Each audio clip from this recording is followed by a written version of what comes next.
The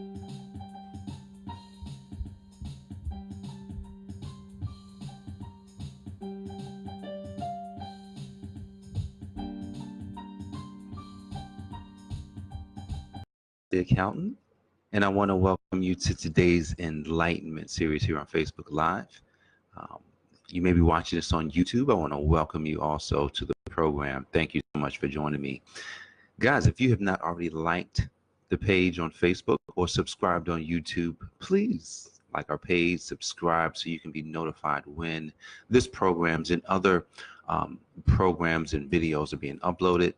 Definitely want to make sure that you get all the tools to help you to account for your life. And so this program, just to kind of give you some background if you're catching it, this program is to help you to develop in multiple areas. It's like a spiritual enlightenment program.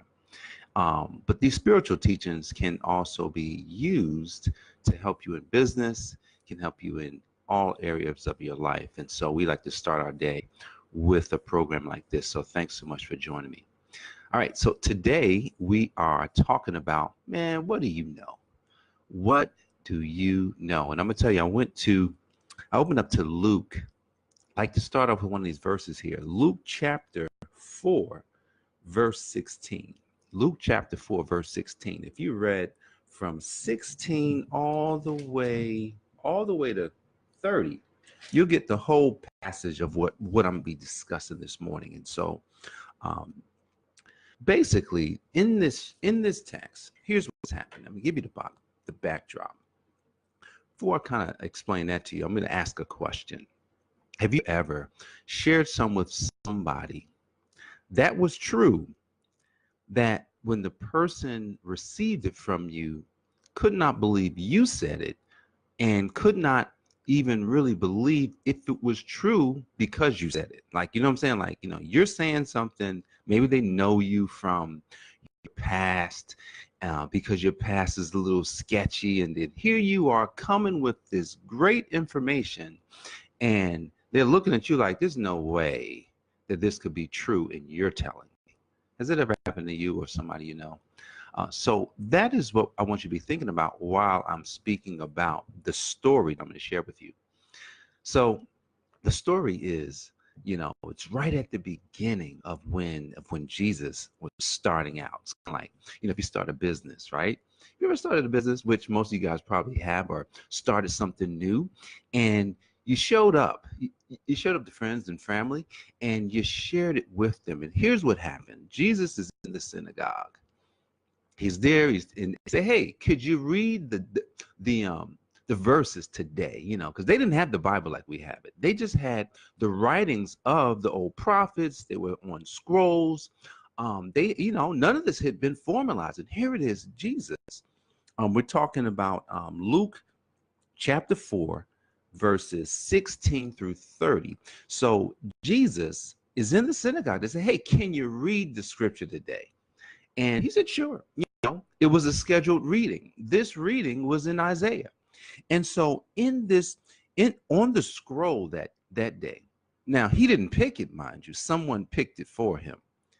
He reads the text where it says the Spirit of the Lord, how the Spirit of the Lord will come upon him, and how he would basically be, someone that they should be looking at as the Son of God or as the Messiah. Now, they were all startled. They were excited and startled at the same time, because they were like, wait a second. Isn't that Joseph's boy? Doesn't he have a carpenter shop right here in town? And they're like, yeah, that's him. And Jesus continued on, and at first they were receiving the talk, and they were like, yes, this is good. But then when they realized who it was, whose son it was, they said, well, what do you know?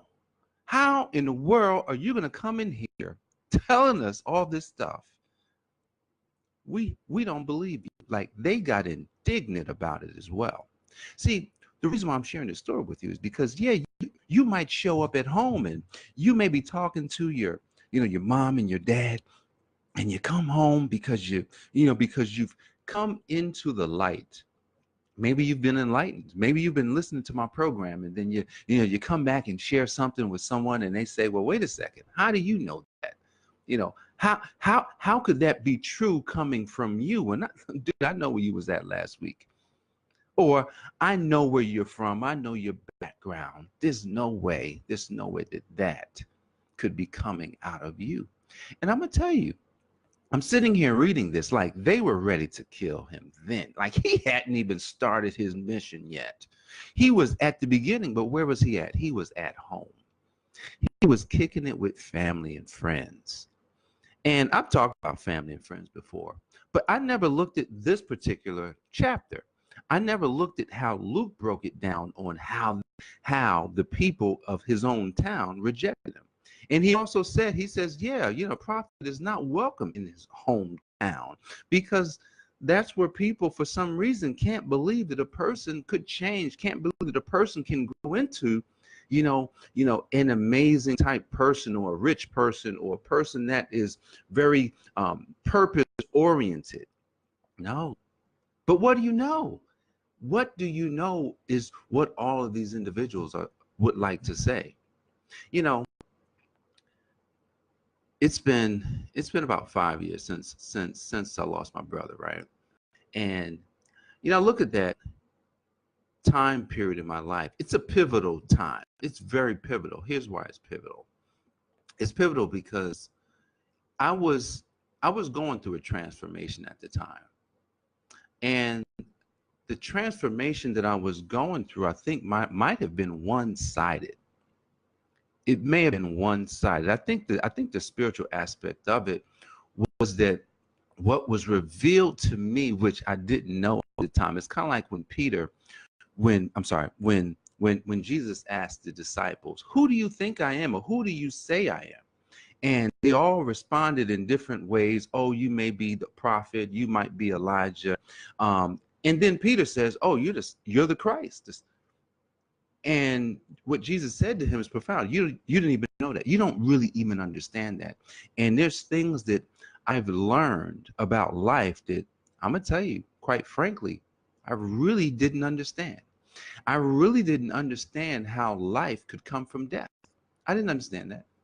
Because, when someone dies, which I've seen so much death in the past, it's been 3 weeks since the year started. A bunch of people have passed away in the past 3 weeks that are, I'm talking about from, my wife's family to people that, I've been around for years, and folks have passed away just in the past three weeks. And if I were to come to you and you were one of those individuals that lost a daughter, lost a father, lost a son, lost someone special in your life, and I say, hey, do you know that because of this death, you can be born again of something? I can guarantee you most people wouldn't want to hear that. They wouldn't want to hear that at the time, because they'd be like, man, how do you know that? What do you know about life and death? You're no doctor. You're no physician. You're not the kind of person that can tell somebody how they should be able to look at life and death. Like, what do you know? That's how they would be looking at me. Listen, I've shared that with people. Now, some people may believe it, and then some people may not believe it, because they may be looking at me like, wait a second, I just lost my dad, man. What are you talking about? How in the world could you be talking like this?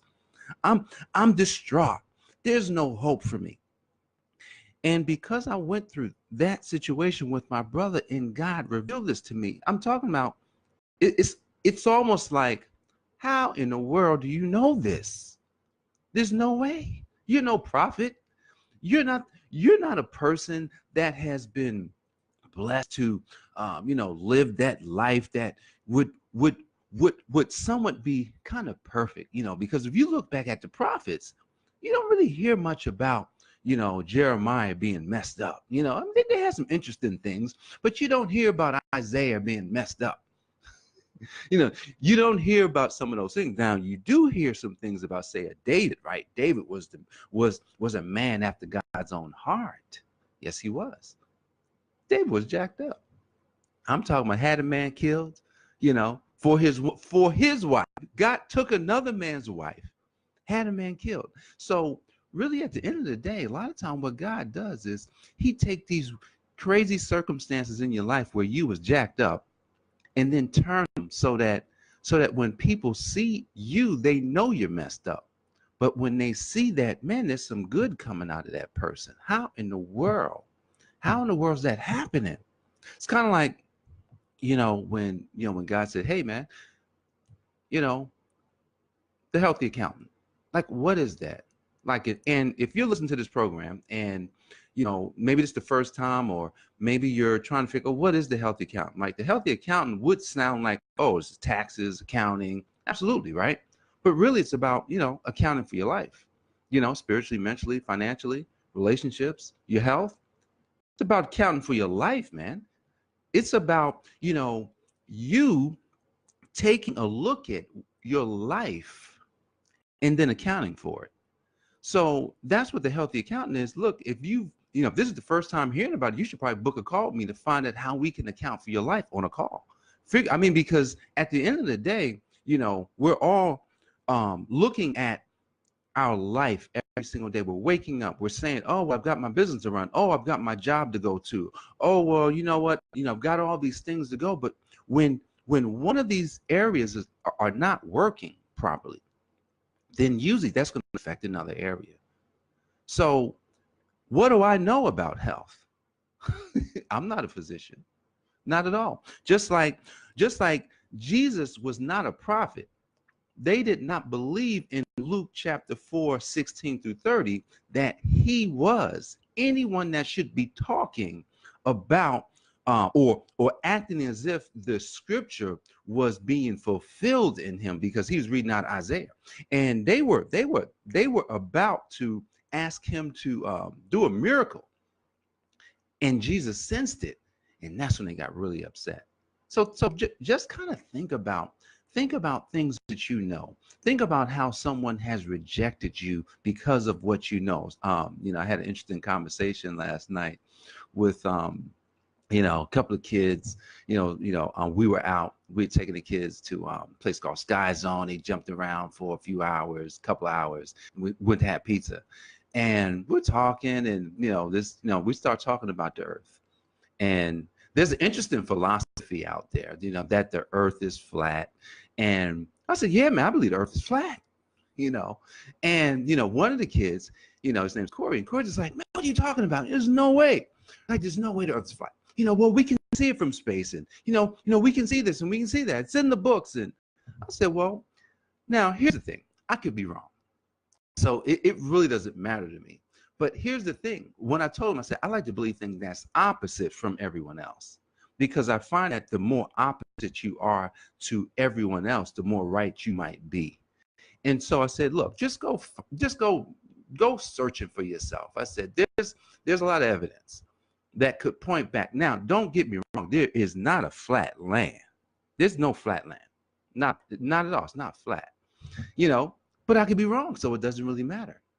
Whether it's flat, whether it's round, why would they tell you it's round when it's flat? I don't know. I have no idea. So it was an interesting philosophy, but when just keeping to the topic of what do you know, like he's like, well, how in the world could you know this? And so at the end of the day, guys, what happens is in life, sometimes you're going to deal with things that will be questioned.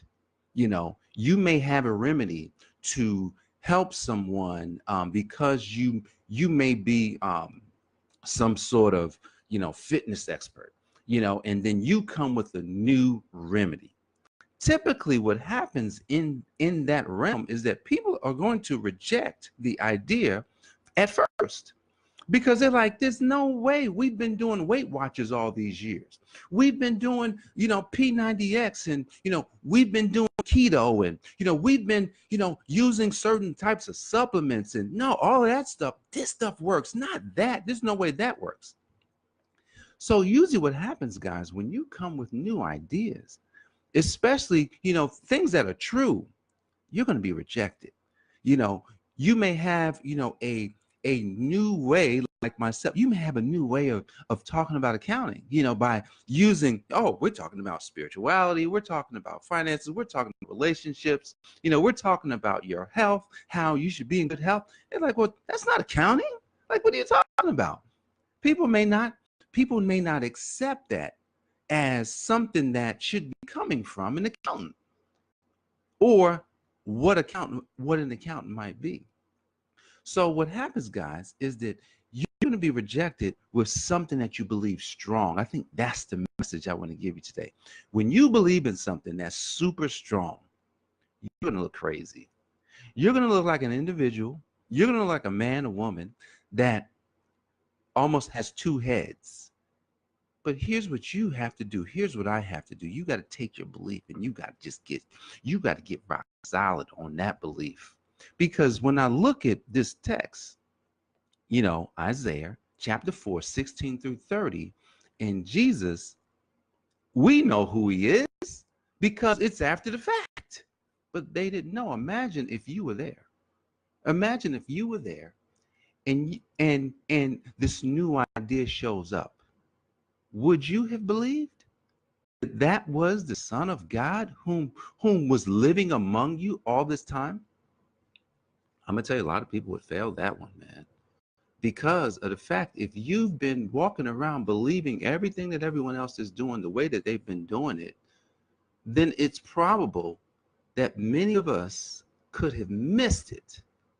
And we would think about it. We're looking back saying, how in the world did they miss this?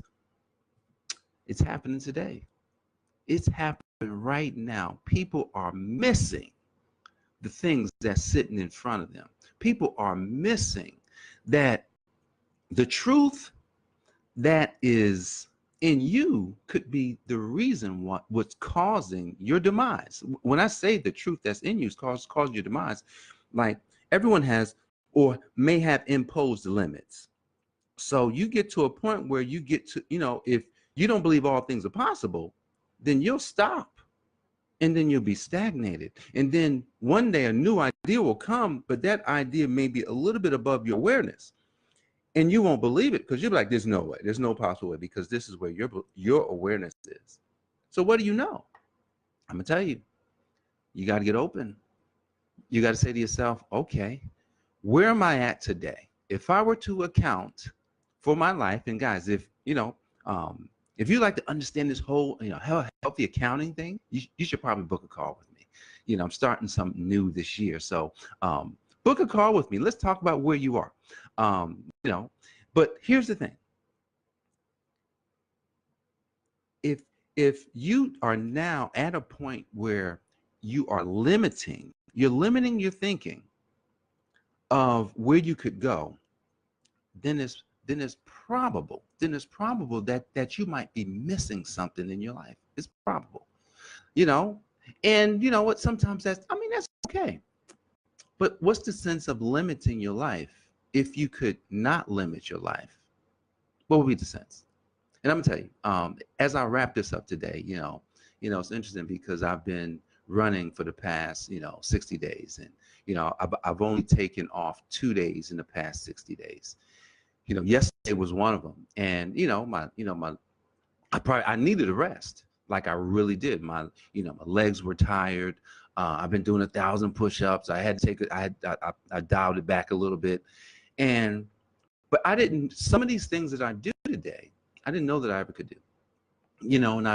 And sometimes you got to find a way to stretch yourself. And so health, physical health has been an area in my life where I've been pushing myself to go further so that I can do other things, like do more videos like this, like learn how to, create things that people would find entertaining or that people would actually want to listen to. Like all of this is brand new. All of this happened in a short amount of time, but I had to create an avenue that will stretch me first, which was health. Health was the stretching area. And so I've been running, my legs got tired, and I said, man, and today it's like 12 degrees outside. I didn't go running yet, but I'm gonna get out there and run as soon as I'm done. I'm gonna go run because I've got to continue to stretch myself, because what do you know?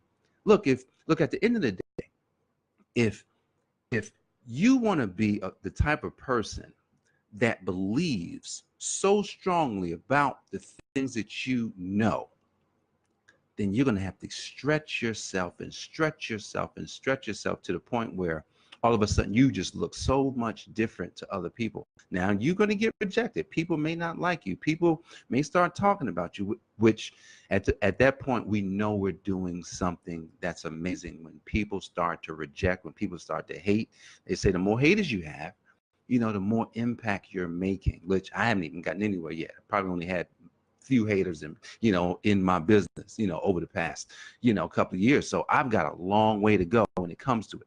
So guys, go read this chapter 4, 16 through 30 in Luke, and read it from multiple versions. I read out of the Clear Word because I just, that's just what I read from. Read it in multiple versions and really start allowing that text to challenge you to in what you believe and how you may be limiting, you know, where you could go. Because remember, Jesus was among them. They didn't know who he was. And it was like he was there and he was gone. 3 years gone. And so many people missed him. Let's not allow the things that we could be accomplishing in our lives through him to be missed because we've limited ourselves and we're not aware of the things that's sitting right in front of us. So guys, I want to thank you so much for joining me today. I do got to jump off, but I appreciate you for joining me for this enlightenment series program today. What do you know? We're coming out of Luke chapter 4 verses 16 through 30. Go check that out. Look, if you have not booked a call, or if you want to understand more about the healthy accounting, look, I welcome you. The call is free.